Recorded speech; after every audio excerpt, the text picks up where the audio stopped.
नमस्कार, स्वागत है आप सभी का शेयर बाजार सबका अधिकार हमारी बेहद खास पेशकश और हमारी एक खास मुहिम जहां पर हम कोशिश करते हैं कि शेयर बाजार को आसान भाषा में आपको समझाएं। और 18 स्वदेश की ये मुहिम जहां पर 1 करोड़ लोगों को हम निवेश के धागे से जोड़ना चाहते हैं, निवेश के सफ़र में उनकी शुरुआत करना चाहते हैं, मार्गदर्शन करना चाहते हैं। और इस मुहिम में आप भी हमारे साथ जुड़ सकते हैं, आप भाग ले सकते हैं, आप भी शेयर बाजार को समझ सकते हैं, इक्विटी बाजार से जुड़ सकते हैं। इस शो में भाग लेने के लिए हम तक पहुंचे एक क्यूआर कोड जो कि आपके स्क्रीन पर फ्लैश होगा, उसे आपको स्कैन कर देना है।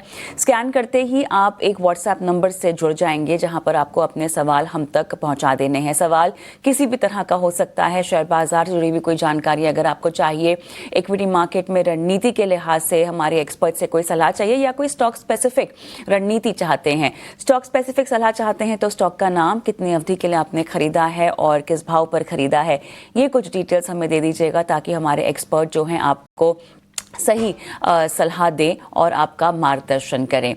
और इस शो में आपको हम फंडामेंटल और साथ ही टेक्निकल राय भी देते हैं। हमारे साथ अजीत मिश्रा जुड़े हुए हैं और साथ ही जियोजीत फाइनेंशियल के गौरांग शाह भी हमारे साथ इस शो में जुड़े हुए हैं। अक्षय भागवत भी दरअसल आज आपके सवालों के जवाब देंगे। आप तीनों का एक बार फिर से स्वागत है।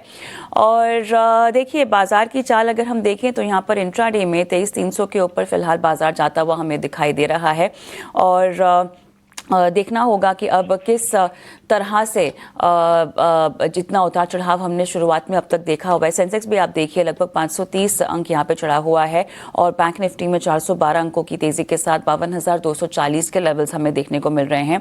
कहीं ना कहीं ब्रॉडर इंडिसेस में हम देख रहे हैं फिलहाल एक रनअप आता हुआ। और साथ ही अगर आप देखें मिड कैप भी 403 अंक ऊपर है अगर हम इंडेक्स के लिहाज से देखें। स्मॉल कैप इंडेक्स भी इसमें भाग लेता हुआ लेकिन थोड़ी सी धीमी रफ्तार में, और आधे % की तेजी के साथ स्मॉल कैप इंडेक्स फिलहाल हमें दिखाई दे रहा है।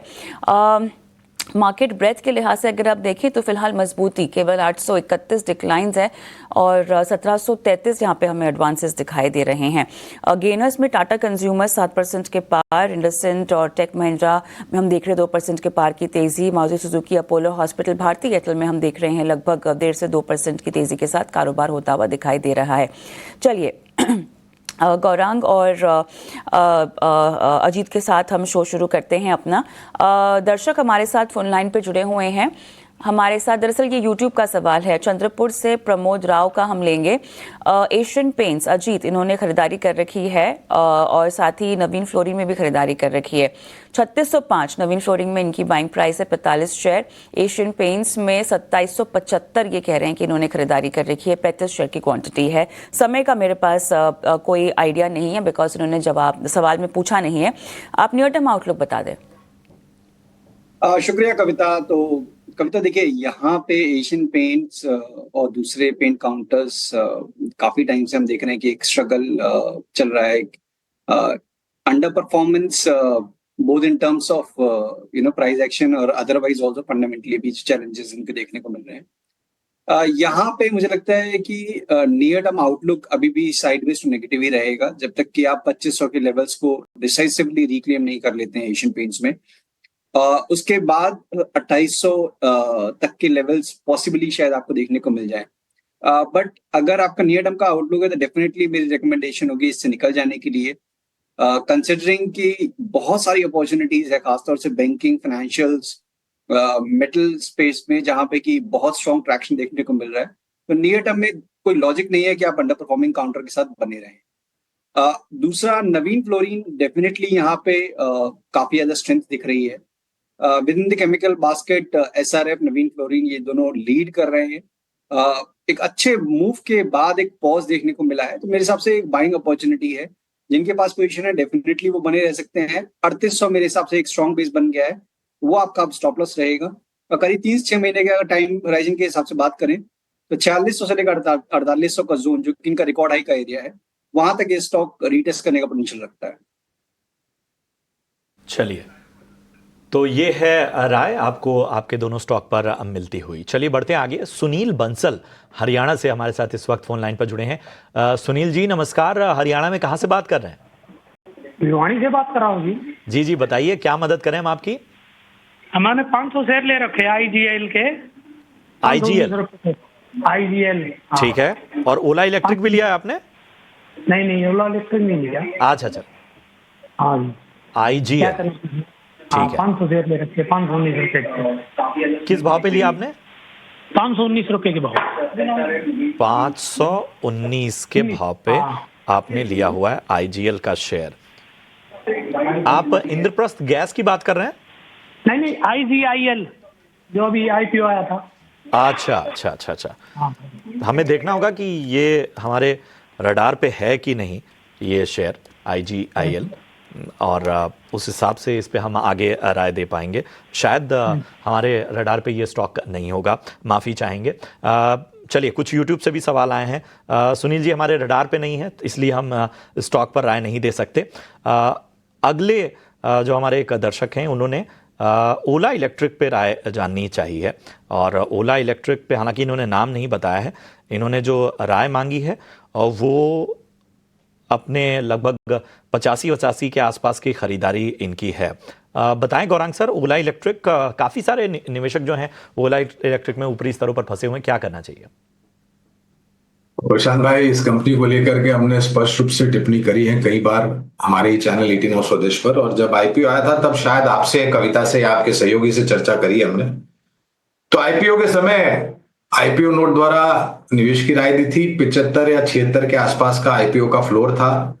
लिस्ट होने के पश्चात स्टॉक ने ऊपर के तरफ के दायरे दिखाए, करीबन 150 तक भी गया था मेरे ख्याल से, अगर मेरा अनुमान सही है तो। और फिर लगातार नीचे के तरफ के दायरे। और दुर्भाग्यपूर्ण बात यह है प्रशांत भाई कि खराब सिलसिलों का या खराब खबरों का जो सिलसिला है वो आने वाले भविष्य में अंत होता हुआ नजर नहीं आता है। पहले तो 10,000 से ज्यादा उपभोक्ताओं की शिकायत है कंज्यूमर कोर्ट में। दूसरा, रजिस्ट्रेशन के वाहनों के रजिस्ट्रेशन को लेकर के मेरे ख्याल से जो आंकड़े ये बताते हैं और जो आंकड़े वास्तविकता में रजिस्टर हुए हैं औपचारिक स्तर पर वो कुछ और है। निरंतर शिकायतें उपभोक्ताओं की तरफ से आती हैं जहां तक सर्विस का सवाल है।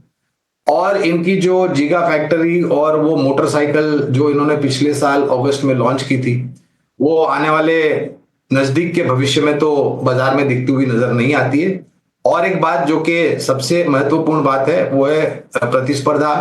जहां तक ऊर्जा से चलने वाले दो पहिए वाहनों की संख्या है वहां पर, तो फिलहाल तो कवरेज नहीं, इसलिए विशेष रूप में टिप्पणी नहीं करूंगा। लेकिन ये भी बताना अनिवार्य है कि करीबन 1500 करोड़ के आसपास का नुकसान था जब IPO आया था। ये नुकसान शायद पिछले कुछ तिमाहियों में बढ़ा है।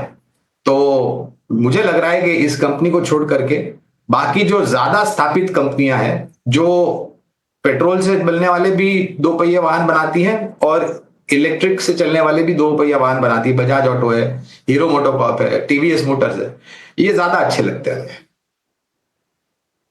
एक और सवाल था इनका बजाज हाउसिंग पर, गौरांग जवाब दे पाएंगे आप? अच्छा लगता है, ये भी बिल्कुल कह सकता हूं, बजाज हाउसिंग पर कवरेज नहीं है। और एक बात है कविता, 9 अप्रैल मेरे ख्याल से क्रेडिट पॉलिसी है जहां पर ये अनुमान लगाया जा रहा है कि ब्याज दरों में 25 बेसिस पॉइंट की कटौती होगी। एक कटौती हमने 5 साल के बाद फरवरी के महीने में देखी, ये अप्रैल में अगर कटौती थी, तो इस परिस्थिति में हाउसिंग फाइनेंस कंपनीज को बहुत ज्यादा फायदा होगा। और एक दूसरी बात ये भी है कि रियल एस्टेट सेक्टर में भी हम सुधार देख रहे हैं। और हालांकि पिछले महीने के जो आंकड़े आए थे रजिस्ट्री के, वो थोड़े बहुत नीचे थे, लेकिन अनुमान है कि ये फिर से गति पकड़ लेंगे। तो क्षेत्र अच्छा लगता है और कंपनी भी सक्षम और मजबूत है, बजाज ग्रुप की तरफ से आती है। इसके अलावा विशेष रूप में टिप्पणी नहीं कर पाऊंगा। ऑलराइट, चलिए हम आगे बढ़ते हैं और अगला सवाल हम लेंगे वीरेंद्र सिंह भाटी का। इन्होंने जियो फाइनेंशियल सर्विसेज में खरीदारी कर रखी है अजीत, और इनकी बाइंग प्राइस 298 है, ये बता रहे हैं। हमारे पास समय का आकलन नहीं है, बहुत गहरे घाटे में है ये फिलहाल। बिल्कुल कविता, देखिए काफी शार्प डिक्लाइन अगर मैं देखूं तो दिसंबर मंथ में करीब ये स्टॉक 330 के पास ट्रेड कर रहा था, उसके बाद एक ऑलमोस्ट एक वर्टिकल डिक्लाइन आया करीब 200 तक। अब पिछले करीब 1-1.5 महीने में कुछ स्टेबलाइज होता हुआ दिख रहा है। ये स्टॉक अपने शॉर्ट टर्म एवरेजेस को रिक्लेम कर लिया है और वहीं पे अब कंसोलिडेट कर रहा है। तो ये एक पॉजिटिव साइन है। मेरे हिसाब से अभी जो 210-15 का जोन है वो एक इमीडिएट बेस बन गया है। क्योंकि इनकी काफी ऊपर की बाइंग है, मुझे लगता है काफी टाइम लगेगा, समय लगेगा और बीच बीच में काफी ज्यादा पड़ाव आएंगे जहां पे कि रेजिस्टेंस फेस करता हुआ नजर आएगा आपको।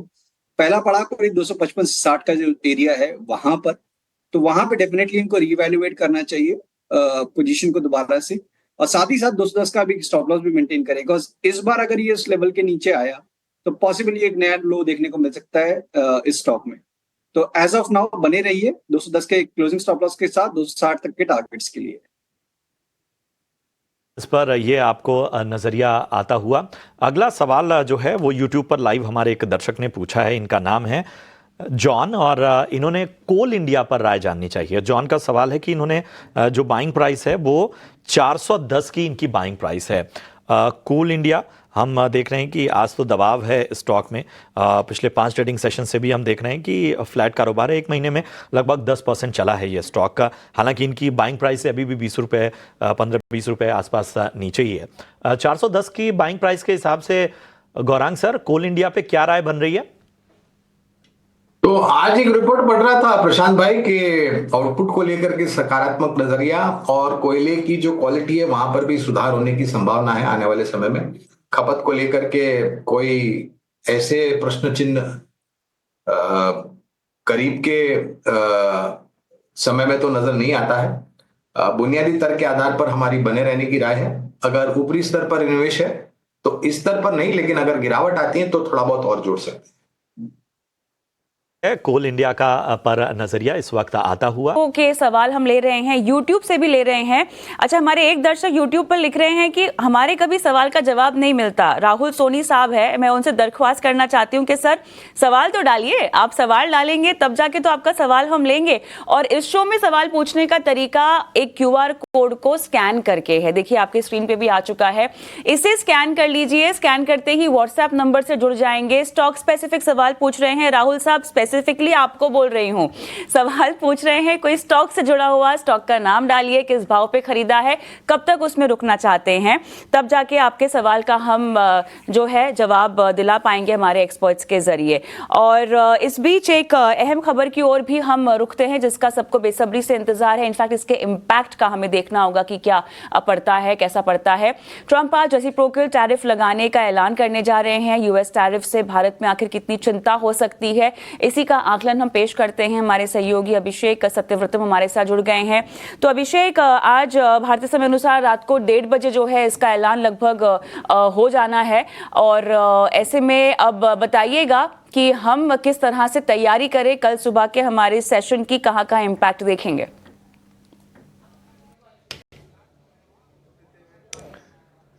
कविता, देखिए पूरी दुनिया को इंतजार है कि डोनाल्ड ट्रंप रेसिप्रोकल टैरिफ को लेकर क्या करते हैं, क्या कहते हैं, कैसे नेगोशिएट करने की कोशिश करते हैं। लेकिन इन तमाम चीज़ों को ना समग्रता में समझने की और जानने की ज़रूरत है, और हम कोशिश भर कर रहे हैं कि चीज़ों को सही पर्सपेक्टिव में रखा जाए। देखिए ये बात बिल्कुल साफ है कि भारत अमेरिका को सबसे ज़्यादा एक्सपोर्ट करता है। सबसे बड़ा एक्सपोर्ट जो पार्टनर है वो अमेरिका है। भारत के टोटल एक्सपोर्ट का करीब 18% अमेरिका को होता है, और जो सबसे ज़्यादा हम एक्सपोर्ट करते हैं उसमें फूड प्रोडक्ट्स हैं, जेम्स एंड ज्वेलरी है, फार्मा है, ऑटोमोबाइल है, IT सर्विसेज है, इलेक्ट्रॉनिक्स है और टेक्सटाइल अपैरल है। अब ये रेसिप्रोकल टैरिफ की बात हो रही है।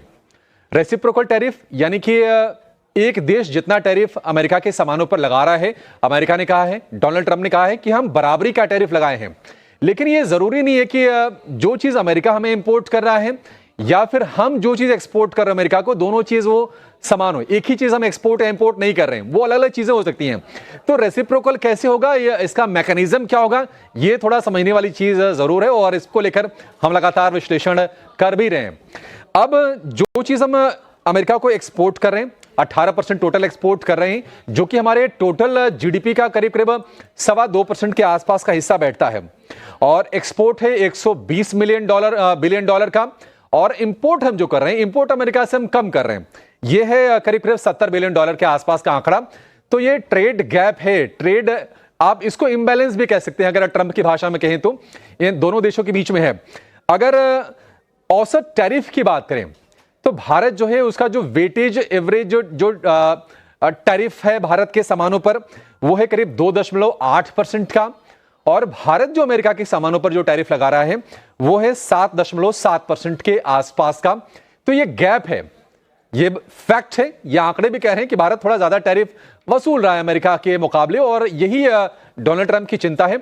और इसी चीज को लेकर वो पूरी दुनिया को भी थ्रेट कर रहे हैं, भारत को भी धमकी दे रहे हैं और ये भी दबाव डाल रहे हैं कि बाकी देश भी अपने टैरिफ को घटाएं। और अगर हम इंपोर्ट की बात करें तो भारत का जो इंपोर्ट में अमेरिका का हिस्सा है वो है 6% के आसपास का। तो एक गैप आपको ये साफ दिखेगा।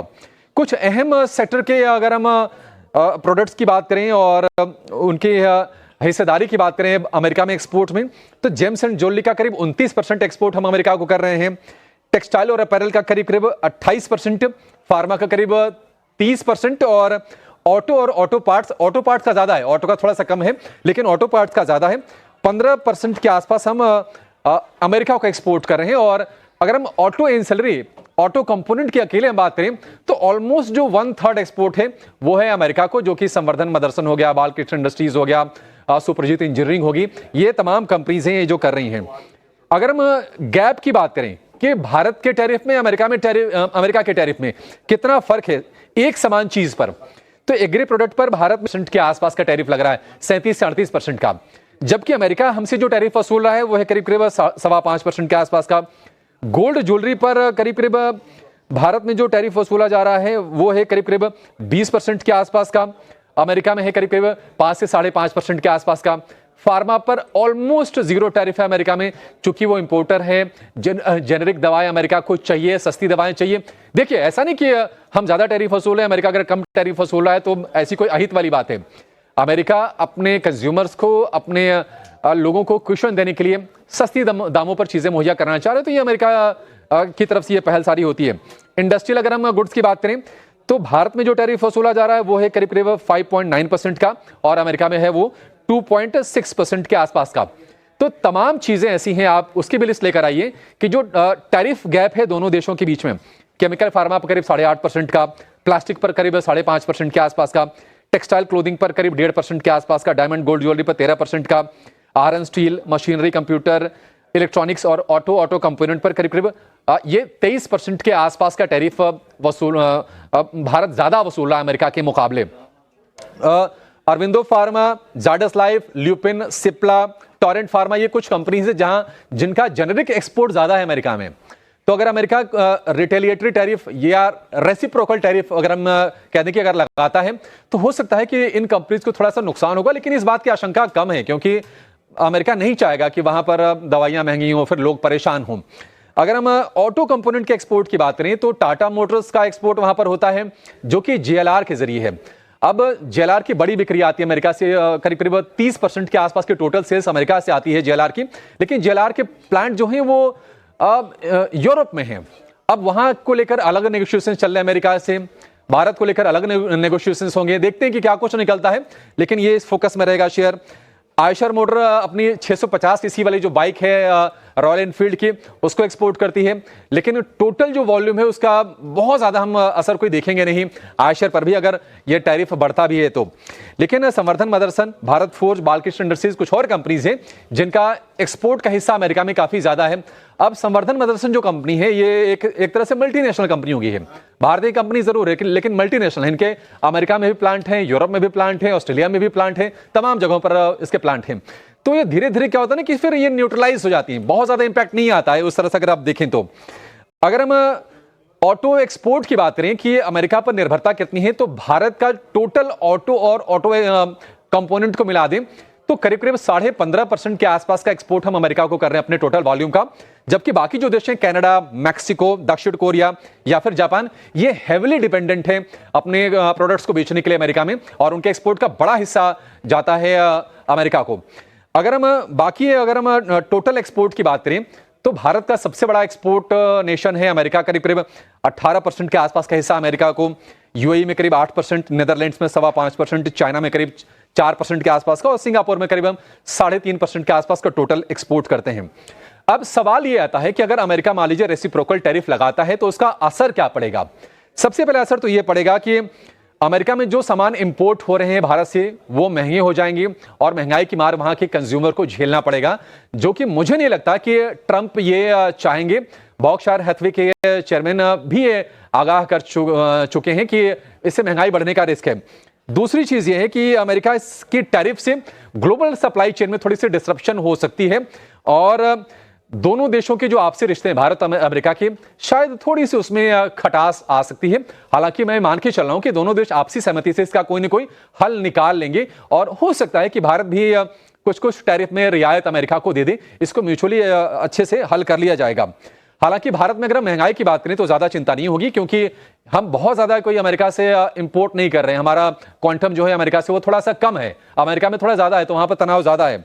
और आखिर में एक चीज ये है कि जिन प्रोडक्ट्स का हम ज्यादा एक्सपोर्ट कर रहे हैं या फिर जो कंपनी ज्यादा डिपेंडेंट है अमेरिका पर अपनी आय को लेकर, उनके लिए शॉर्ट टर्म में थोड़े से चैलेंजेस बढ़ सकते हैं, लेकिन ये सारी की सारी चीजें भविष्य के गर्भ में हैं।